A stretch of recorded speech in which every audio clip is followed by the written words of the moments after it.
పిలుపు మేరకు ఈ మధ్య కాలంలో రీకాల్ మేనిఫెస్టో కార్యక్రమాల్లో భాగంగా నీకు మైకు దొరికితే నువ్వు మాట్లాడే అల్లరం చిల్లర మాటలు.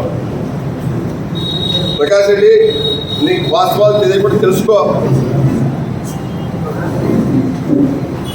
నా ఫోన్ ప్రకాష్ రెడ్డి, నీకు వాస్తవాలు తెలియకుండా తెలుసుకో. ఈ మధ్య కాలంలో నువ్వు యూట్యూబ్ ఛానల్కు మాట్లాడుతూ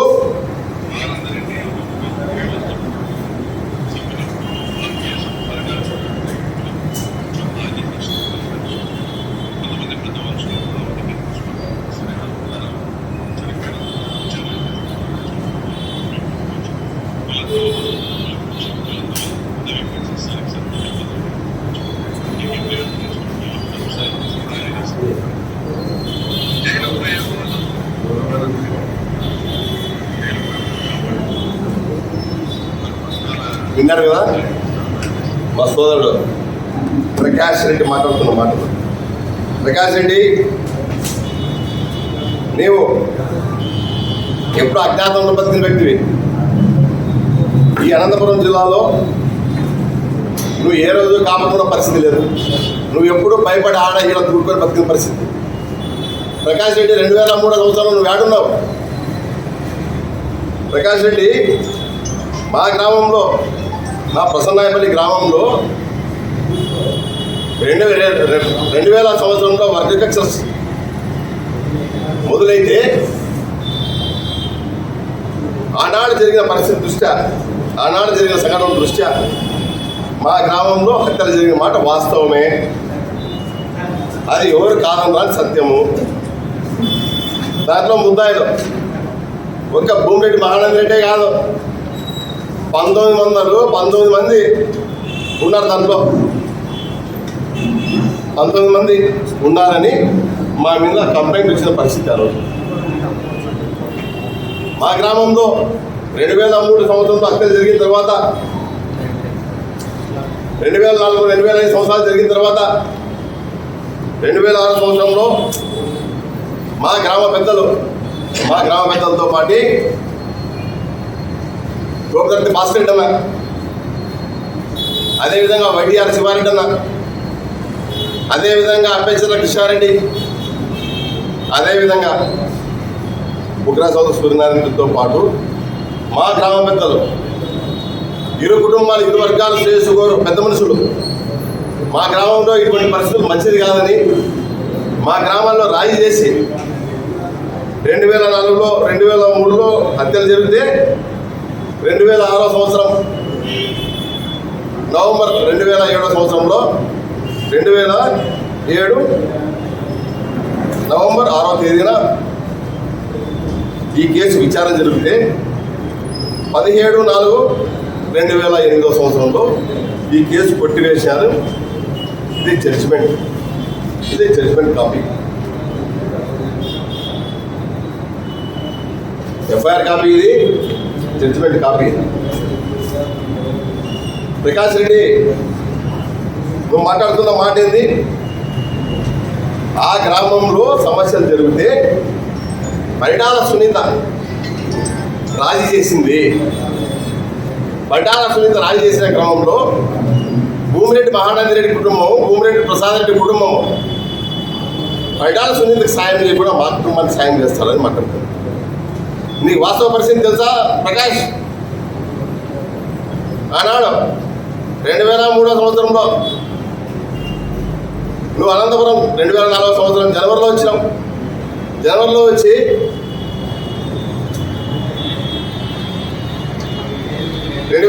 సంవత్సరంలో జరుగుతున్న సార్వత్రిక ఎన్నికలు జరిగే పరిస్థితుల్లో నువ్వు అనంతపురంకి వచ్చినావు.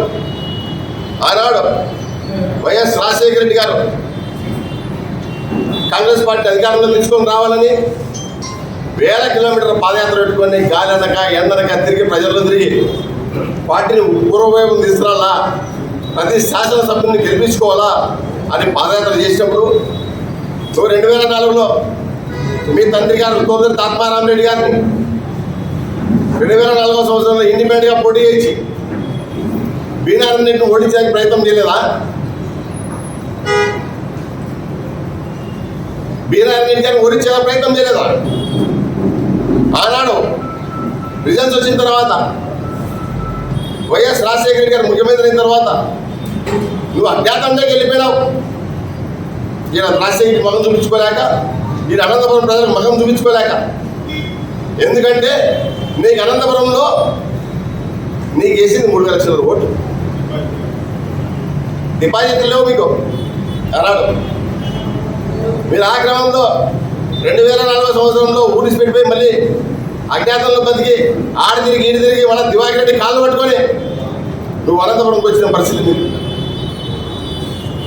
దివాకర్ రెడ్డి గారితో ఒప్పందాలు చేసుకొని ఆంజనేయ వరకు రాజశేఖర రెడ్డి గారు టెండర్ పిలిస్తే నువ్వు ఆ కంపెనీని ఈ కంపెనీని వాళ్ళని కాళ్ళు పట్టుకొని టెండర్లు వేసుకొని రాజశేఖర రెడ్డి పేరు చెప్పుకొని 4 రూపాయలు సంపాదించుకొని శ్రీకరణం తీయడుకుంటున్న పరిస్థితి నీ చరిత్ర. ప్రకాష్ రెడ్డి, నీకు తెలిసి మాట్లాడుతున్నావా, తెలియక మాట్లాడుతున్నావా? చరిత్ర తెలియకపోతే తెలుసుకో. మేము ఇక్కడనే పుట్టాం, ఇక్కడనే పెరిగినాం, ఈయనే బతుకుతున్నాం. నీ మాదిరి భయపడి పొద్దుటూరులోనూ ఆడ ఈడ దూరుకొని వాళ్ళ కాళ్ళు ఈల చేతులు పట్టుకొని బతికే పరిస్థితి మాకు లేదు.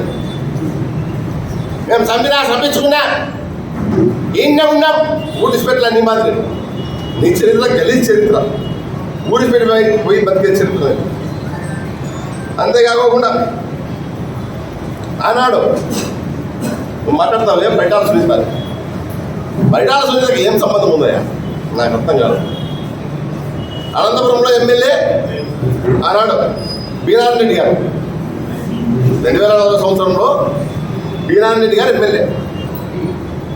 99 నుంచి 2004 సంవత్సరం వరకు ప్రభాకర్ చౌదరి ఇన్ఛార్జిగా తెలుగుదేశం పార్టీ. 2004 సంవత్సరంలో జరిగిన సార్వత్రిక ఎన్నికల్లో రహంతుల్లా పోటీ చేసి తర్వాత అతను ఆత్మహత్య చేసిన దురదృష్టకరం. అది జరగరాదు, జరిగింది. ఆ నేపథ్యంలో మళ్ళీ తర్వాత ప్రభాకర్ చౌదరికి ఇన్ఛార్జ్ ఇచ్చారట. వాస్తవాలు తెలుసుకో ప్రకాష్ రెడ్డి. ఆనాడు 2009కి పూర్వము మా రాప్తాడు మండలం అనంతపురం అర్బన్ నియోజకవర్గంలో ఉంది. 2009 పునర్విభజనలో భాగంగా రాప్తాడు నియోజకవర్గం, కొత్త నియోజకవర్గం, ఆత్మకూరు మండలము, మా రాప్తాడు, కనగానపల్లి, చెన్నై కొత్తపల్లి, రామగిరి, అనంతపురం మండలం, ఈ 6 మండలాలు కలిసి ఒక కొత్త నియోజకవర్గం ఏర్పడింది.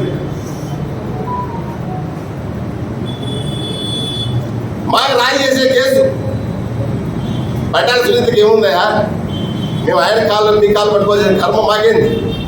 ప్రకాష్ రెడ్డి జాగ్రత్త. నువ్వు గతంలో ఇట్లా మాట్లాడుతుంటే నాలిక గుర్తు తెచ్చుకో. ఎందుకన్నాము ఏం కాదు. ఇవన్నీ అవాకులు చెవాకులు నువ్వు పేలుతాంటే, నువ్వు ఇష్టానుసారంగా క్యారెక్టర్ అసోసియేషన్ చేసేటట్టు మాట్లాడుతుంటే మేము ఓర్చుకోలేక తట్టుకోలేక నీకు జ్ఞానికి పోస్తా అని చెప్పిన. అదేవిధంగా 2019 సంవత్సరంలో 2009 సంవత్సరంలో పునర్విభజన అయిన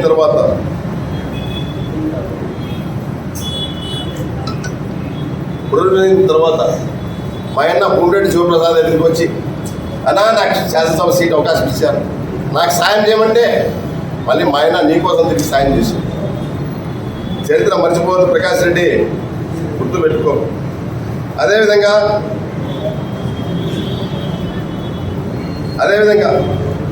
నేను బయటాల సునీతతో రాజీ అయింటే మేము 2007 సంవత్సరంలో మేము రాజీ మా కేసు కొట్టేసిన దాంట్లో పరిటాల సునీత మాకు రాజీ చేసింది. 2014 సంవత్సరంలో తెలుగుదేశం పార్టీ అధికారంలోకి వచ్చిన తర్వాత తెలుగుదేశం పార్టీ ప్రభుత్వం మా అన్న భూమిరెడ్డి శివప్రసాద్ రెడ్డిని రాప్తాడు అమ్మారు ఆఫీస్ ఎందుకు చంపిస్తుంది? నువ్వు మా శవాలను పట్టుకుని రాజకీయాలు చేసుకునే దానికి ఇటువంటి మాటలన్నీ మాట.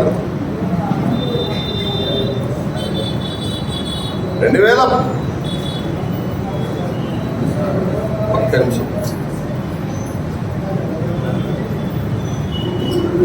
ఇది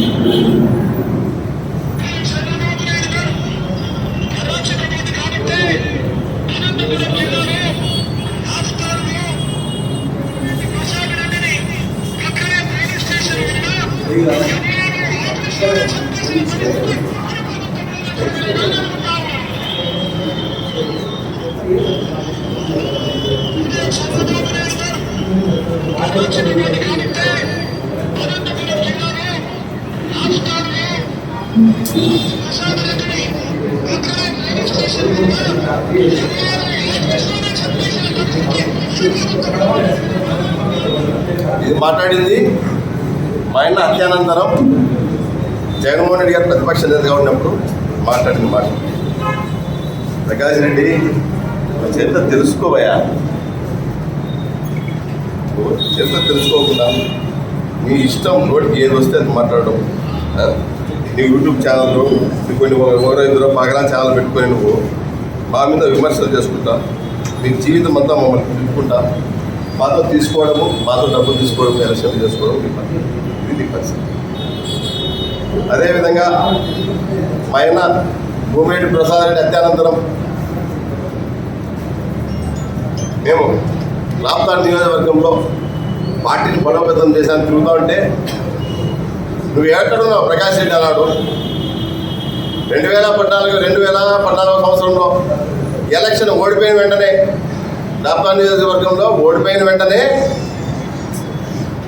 నీవు ఆనాడు పరిటాల సునీత కుమారుడు నీకు ఫోన్ చేసి బెదిరిస్తే నువ్వు సెల్ ఫోన్ నెంబర్లు పీకేసుకొని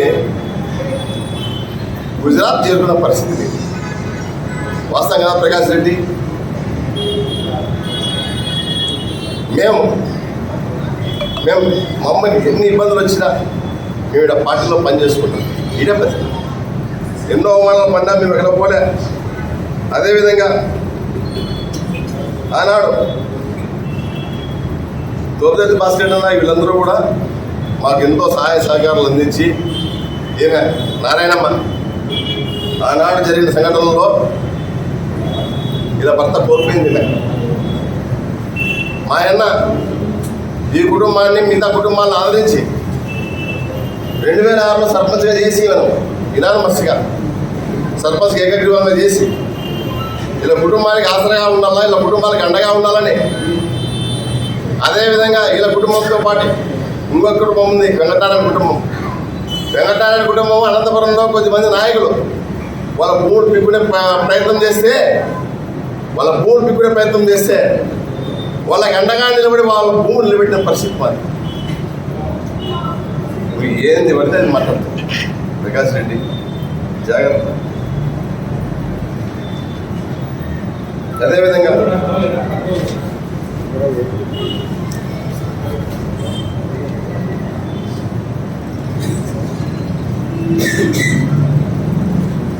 అదేవిధంగా మీ తండ్రి గారు ఆత్మారామరెడ్డి గారు ఇండిపెండెంట్గా పోటీ చేసినప్పుడు తోపుదత్తి భాస్కర్ గారు మీరు నన్ను క్షమించాలా, ఈ విషయంలో నేను మాట్లాడకూడదు, మాట్లాడాల్సిన సందర్భం వచ్చింది, మాట్లాడుతున్నాను. నువ్వు ఇండిపెండెంట్గా పోటీ చేసినప్పుడు బీరాన్ రెడ్డి గారిని ఓడించాలని ప్రయత్నం చేసినప్పుడు రాజశేఖర రెడ్డి అభిమాని అయినటువంటి తోపుదత్తి భాస్కర్ అన్న బీరాన్ రెడ్డి గారి వెంట నిలిచి బీరాన్ రెడ్డి గారి గెలుపుకు సహకరిస్తా అంటే ఎలక్షన్ క్యాంపెయిన్లో భాగంగా బీఆర్ఏలో తోపుదత్తి భాస్కర్ రెడ్డి మీద నువ్వు దాడి చేసిన పరిస్థితి కదా ప్రకాష్ రెడ్డి. మళ్ళీ మాసినారంటే నువ్వే దాడి చేస్తావు. బీరాన్ రెడ్డి మరదల్ని 2004 సంవత్సరంలో బీరాన్ రెడ్డి మరదల మీద అరవిందాల్లో క్యాంపెయిన్ చేస్తుంటే నువ్వు దాడి చేసింది వాస్తవం కదా ప్రకాష్ రెడ్డి. నీకు మహిళల మీద ఎంత గౌరవం ఉందంటే అంత గౌరవం. ఇంకా మాట్లాడతాయి కాదు, ఎంత ఓపికగా ఉందా నువ్వు ఇస్తాను సార్ మాట్లాడాల్సిన పరిస్థితి. అదేవిధంగా నీవు 2021 ఎలక్షన్లో సర్పంచ్ ఎన్నికల్లో